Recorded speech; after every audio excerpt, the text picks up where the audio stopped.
Please my channel اس subscribe کریں اور آگے بڑھائیں تاکہ اس سے آپ کو نالج ملے اور لوگوں کو بھی اصلاح کا موقع ملے۔ یا اللہ آگے کرنے والوں کو یا اللہ توفیق عطا فرما، ایمان کا جذبہ عطا فرما۔ اعوذ باللہ من الشیطان الرجیم، بسم اللہ الرحمن الرحیم۔ اللہ کے نام سے شروع جو بہت مہربان رحمت والا۔ وَتَرَى الْجِبَالَ تَحْسَبُوهَا جَامِدَةً وَهِيَ تَمُرُّ مَرَّ السَّحَابِ صُنْعَ اللَّهِ الَّذِي أَتْقَنَ كُلَّ شَيْءٍ إِنَّهُ خَبِيرٌ بِمَا تَفْعَلُونَ۔ اور تو پہاڑوں کو دیکھے گا، انہیں جمے ہوئے خیال کرے گا، حالانکہ وہ بادل کے چلنے کی طرح چل رہے ہوں گے۔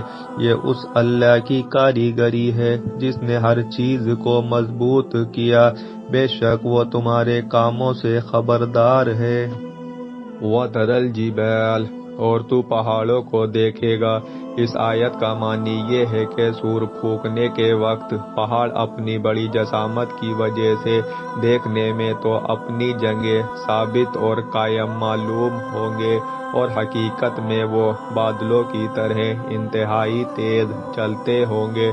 جیسا کہ بادل وغیرہ بڑے جسم چلتے تو ہیں لیکن حرکت کرتے ہوئے معلوم نہیں ہوتے، یہاں تک کہ وہ پہاڑ زمین پر گر کر اس کے برابر ہو جائیں گے، پھر ریزہ ریزہ ہو کر بکھر جائیں گے۔ یا اللہ ہمیں اس پر عمل کرنے کی توفیق عطا فرمائے اور ہماری ایمان کی حفاظت فرمائے۔